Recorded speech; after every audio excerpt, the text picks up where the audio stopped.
আমি সম্বৰ্ধনা জনাইছো আৰু ধন্যবাদ জ্ঞাপন কৰিছো। আৰু আপোনালোকে নিশ্চয় জানে আজিৰ এই গণসমাবেশ আমাৰ বিপিএফ দলে বিজেপি দলৰ সমৰ্থনত আমি হেইটো আহ্বান কৰিছিলো আৰু এই সভাত আমাৰ ওইমেন বিপিএফৰ সভানেত্ৰী আছে সুপ্ৰিয়া ৰাণী ব্ৰহ্ম বাইদেউ, তেখেতকো আমি সম্বৰ্ধনা দিবলৈ আগবাঢ়িছো।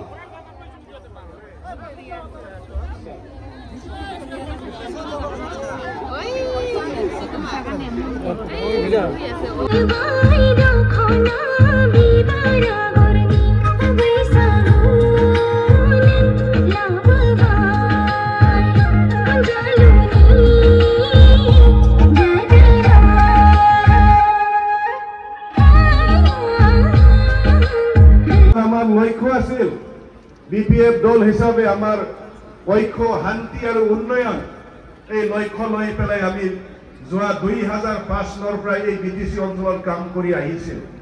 কিন্তু যোৱা 2020 চনত যেতিয়া এই বিটিসি কোন ইউপিপিএল দলে যেতিয়া চলাবলৈ ললে আমাৰ এই বিটিসি বাকি ৰাইজে অনুভৱ কৰিব ধৰিল যে আমাৰ বিটিসি সুৰক্ষিত নহয়।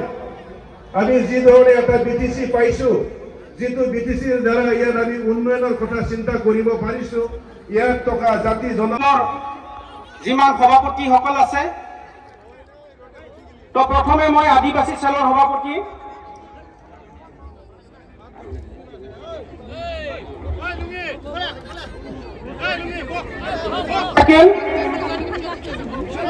নিৰ্বাচনী ইস্তাহাৰত উল্লেখ কৰা হৈছিল যে আমাৰ সৰকাৰ গঠন কৰাৰ লগে লগে বিপিএফ সরকারে আমার দুখীয়া দরিদ্র খাটি খোয়া দিন হাজিরা করা ব্যক্তি সকলক প্রত্যেকজনক আইবিএস একালীন সাহায্য হিসাবে 2000 পয়সা দিয়ার প্রতিশ্রুতি দিছিল।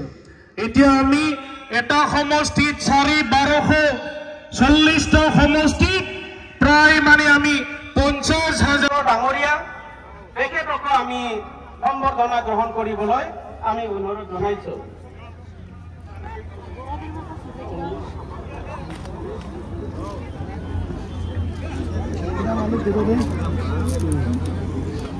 এয়া আমাৰ Charan Boro sir, honourable minister Assam.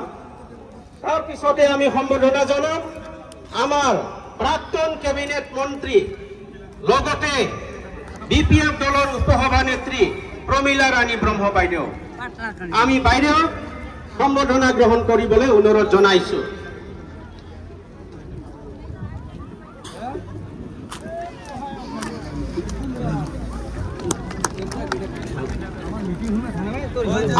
আমাৰ আজি এই ডায়াসত বহুতো আমাৰ এমসিএলএ, বহুতো আমাৰ সম্মানীয় ইএম সকল আছিল, তথাপি আমি